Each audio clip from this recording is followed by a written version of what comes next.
Good morning, welcome to Planet Mojo. It's a bit windy out here, so I gotta stand right here. Today I'm gonna prune, protect, caliper, and measure all of these trees right here. And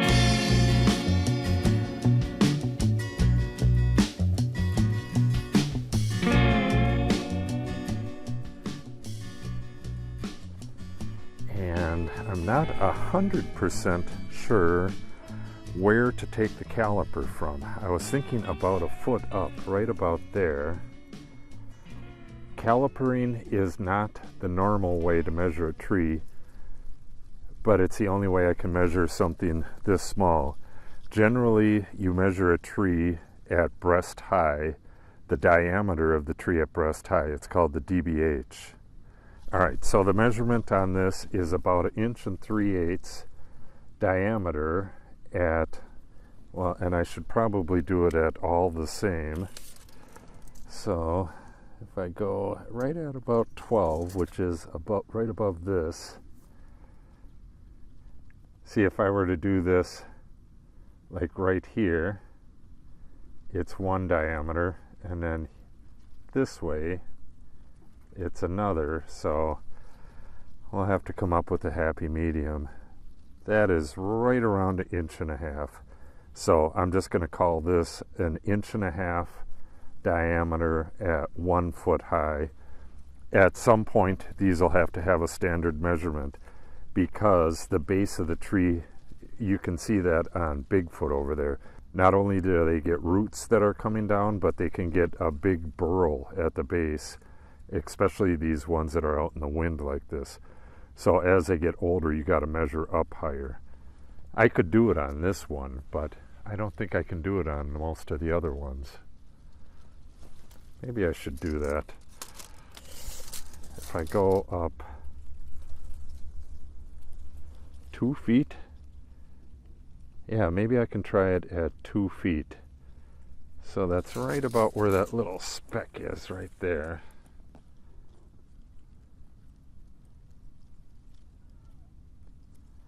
So at 2 feet, I'm going to have to look close at this. It is about 1.125 inches.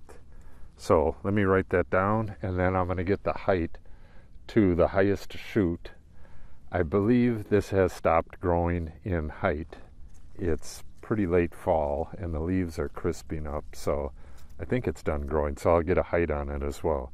1.125 inches at 2 feet, and let's see how tall it is. Okay, I measured this, and it's, okay, it was 6 feet to the top of this one. I was thinking that somehow I got this one in there, which would have been unfortunate because that one really needs to come out. I don't want to prune real heavily on any of these, but that one just goes right into everything else, and I don't want that.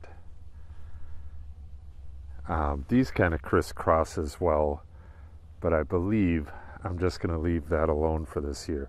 I don't want to do a whole lot of pruning on these oaks, but I don't want to have 2 rubbing branches, so that's probably all I'm going to do. I don't think I'll be doing anything on most of them. I know I have to cut the entire top off of one right up here, so this one is 6 feet tall, 1.125 inches at 2 feet, and just needed a touch of pruning. I'm going to take this with me, and I'll burn that just in case it has disease on it. All right, let's move on to number 2. This one was obviously number 1, right by all the power boxes and stuff. Awful big trunk on this one. This one is really nice and healthy. All right, let's get to number 2. All right, number 2 is about half the size at the base there. 24 inches is going to come somewhere in here. I don't know if that was the best idea. Probably be a better idea measuring at about a foot. So I'll probably go back and remeasure that one at a foot, because I don't think most of these are anywhere near as big as the first one and the last 2 ones. Well, maybe I'll measure it at a foot and 2 feet. Okay, so I went back and measured number 1 at 12 inch, so it's 1 3/8 at 12 inch, 1 1/8 at 24 inches. Okay, back to this one. It's 56 inches tall, 7/8 at the lower measurement, 1 foot, and 3/4 minus at 24 inches. And then I have a height for a protector. I don't know if this one needs a protector or not. I don't really think so. What I'm going to do is I'm going to walk the dog here in the mornings. Once it starts snowing again, if I see any rabbit prints by any of the trees, I'll put a protector on. I'm absolutely going to put a protector on that one because it's right near them evergreen trees, and a bunch of rabbits will live in there. They'll come out and chew on it. But this one is too far out in the open. We have a lot of owls and eagles and stuff here, and the rabbits don't like to go this far out in the open, even at night, because of the owls. So I don't think I need to protect this. But we do have deer that come out of the woods right there, and they walk. It's pretty much over that way. So I think this one is just fine. And I wouldn't need a protector for the trunk over there anyways. All I need to do is spray the twigs with the deer repellent on them. So I believe that's the only one among the early ones that's going to get a trunk protector. All right, let's get to number 3. That's kind of interesting. That's coyote poop. And that is as well. 2 coyote poops here. And this is right where the deer come through, and the coyote come through here as well. But why the hell did they poop right at the base of my tree? All right, I don't know if I'll probably stand this one up to get the measurement. I might put a stake on this to get this one standing up straight. I don't know. It's just kind of an odd tree hanging over to the side like that. We'll see. I'll stand it up to get the measurement, and this one's pretty skinny. It'll be interesting to see what the diameter is up here at 2 feet. Okay, number 3 is 55 inches tall when it's straightened out, and it's 5/8 of an inch around at 1 foot and at 2 feet, which is right here amongst this gnarly stuff. So yeah, this one's kind of odd. I'm not pruning anything off of this either. So far it was just that first tree. The next tree I got to cut the whole top off of. All right, this is number 4, and it's coming. It has 2 branches coming out of the stem way down at the bottom. I'm going to cut it off right above that. This got a couple tiny little leaves for 2 years, but I don't think this is going to make it up here, and it's better off just getting rid of it. I'll put a cage around this one just because it's so low to the ground. Any kind of damage to it is probably going to kill it. So let me get this cut right here. Well, I got my...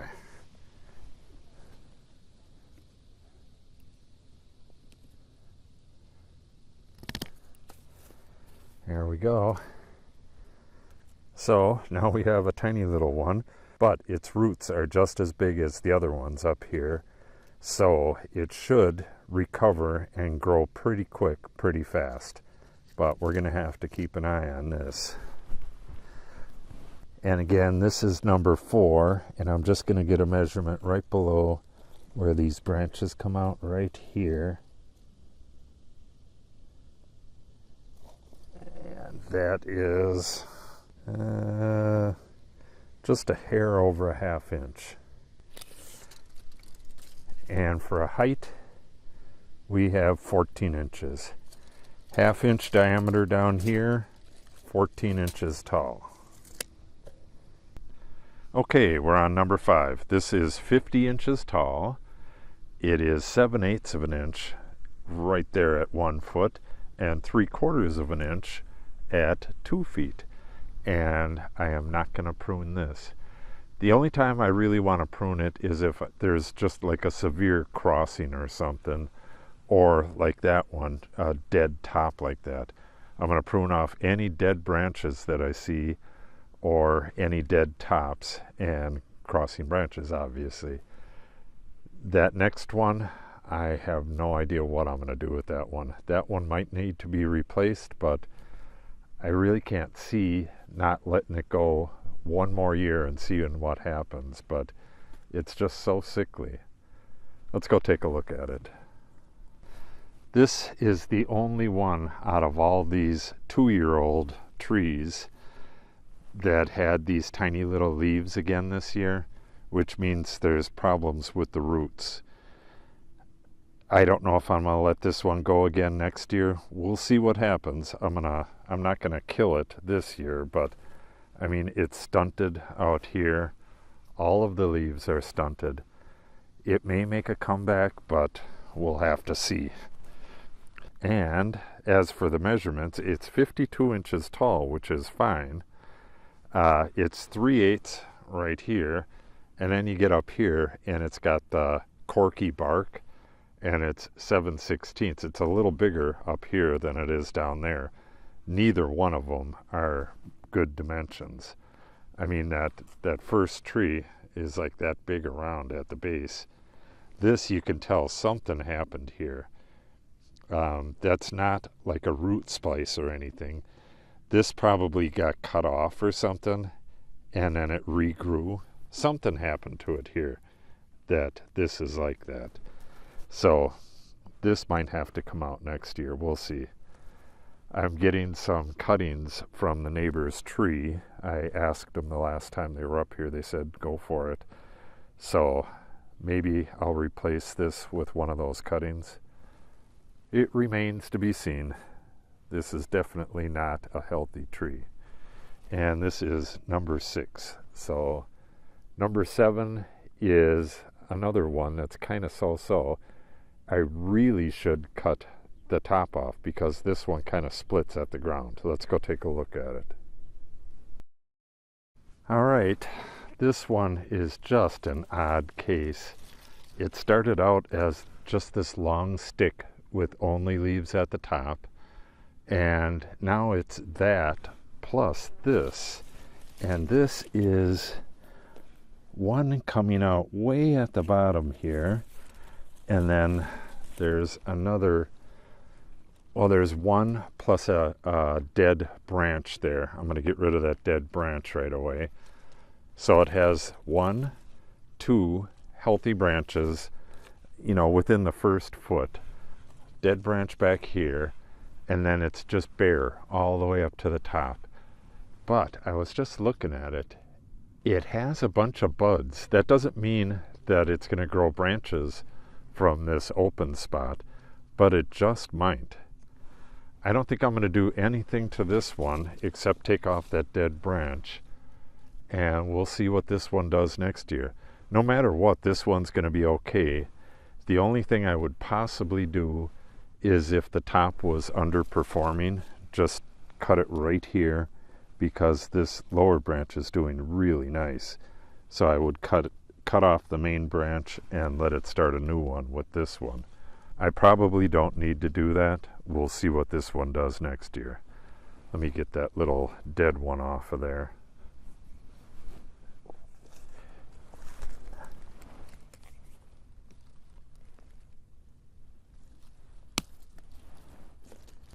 All right, this one is a nice tree. This is number 8. It is 58 inches tall. It's not the tallest tree, but it's got good shape and it's got a nice sturdy stem to it. The trunk is 1 1/16 inches at 12 inches and 13/16 up at 2 feet. And other than that, the only unusual thing right here is coyote poop here, and here. It's all full of fur from like eating a rabbit or something. I don't know why they come by these trees to poop like that. And that brings us to number 9. Number 9 is 55 inches tall, 5/8 of an inch at a foot, and a 1/2 inch at 2 feet. Again, I don't know why some of these have such skinny trunks. You know, some of them are way bigger than this. And when we get to these last three, you'll see what I mean with that. Other than that, the tree is just fine. It's nearly the same height. Like this first, oh, that first one is 72. So the first one is nearly 20 inches taller. Huh, yeah, I guess. So some of them are just taller and bigger around. They might be a year or so older. These were all 4 to 5 foot trees, bare root trees when we planted them. And that was 2 years ago. So they're still right around 4 to 5 feet. You know, that one's 6 feet, but they're all, you know, right between 4 and 5 still. But when I planted them, I think they count the roots because they were all 4 feet and 3 feet when I planted them. And we'll be able to keep track of all that stuff now. I should have measured the height the first year. This is the end of the second year, so at least we'll have track of it from here on in. All right, we have 10, 11, and 12 to go, so let's get at it. Okay, number 10, we're only 62 inches tall, but this is definitely a much beefier tree than the one we just measured, which, well, I guess that's 55. That one's 7 inches shorter, but the diameter of the trunk is just majorly different. This is very big at the bottom, and at a foot it was 1 1/8 inches. At 2 feet it was also 1 1/8 inches right up in here. So that's like right here and right here, and then it gets way bigger down at the bottom. So this is just a much beefier tree. All right, this one has like a water chute, this right here. If you follow it down to the bottom, it's got like a deformed base, and it's coming up right off the side of this branch, which is for the most part a normal branch. So I'm going to take this off. That'll just make a mess later on, you know, having the two stems right next to each other. It's just going to get in the way. Let's get rid of it now. All right, this is number 11.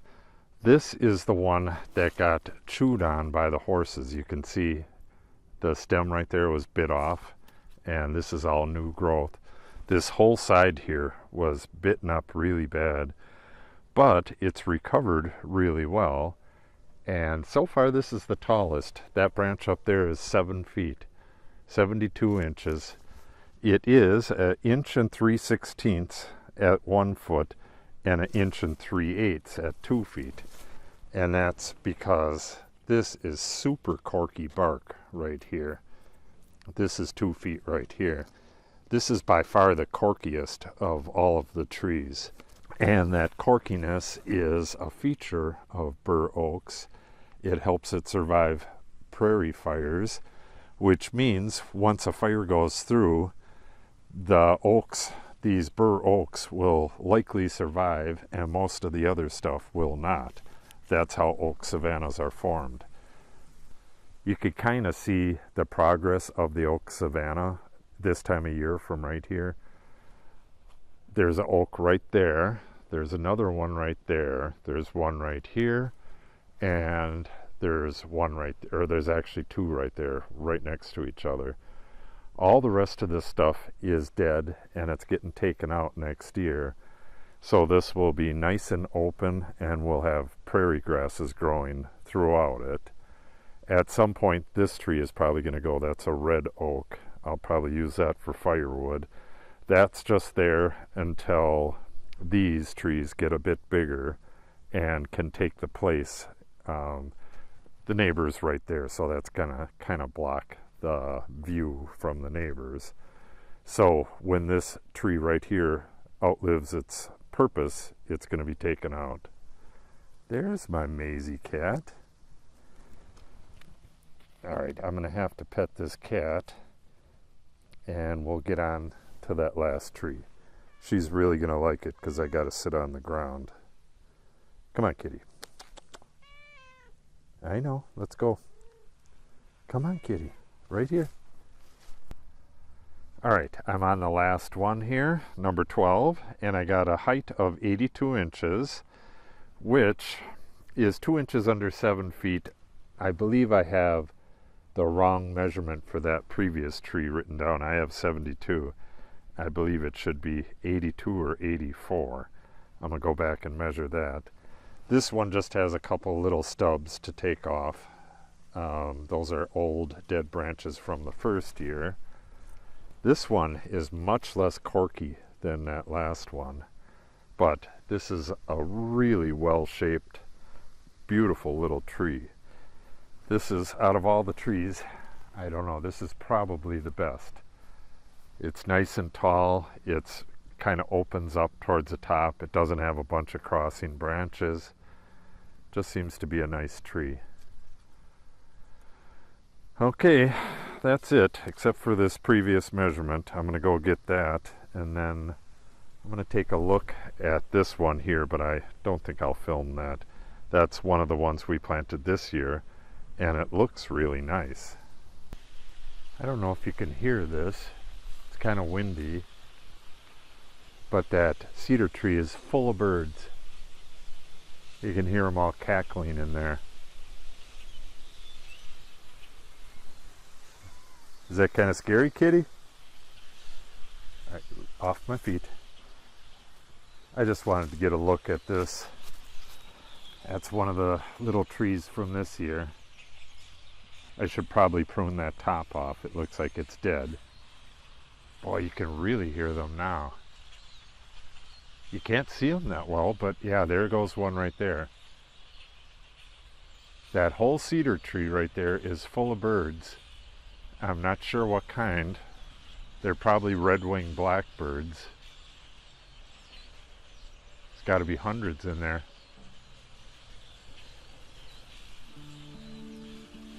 Crazy stuff. Right, kitty?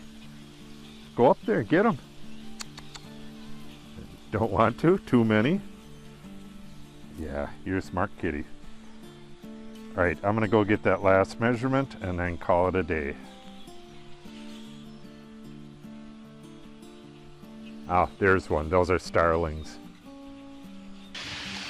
The battery is almost gone. I'm hoping to get a little... Yeah, there they go. They were actually up in the oak tree as well. Bunch of starlings. There they go.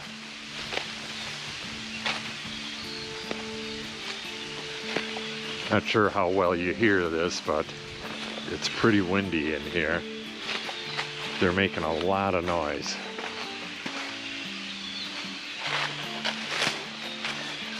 All right, on mature trees, you measure at breast high, you measure the circumference of the tree. You don't caliper it. And this is why you can't keep measuring at 1 foot. It'll get a buttress like this, or just buttressed roots, or just a huge buttress like this. This is a burl buttress. This is a different cat, in case you were wondering.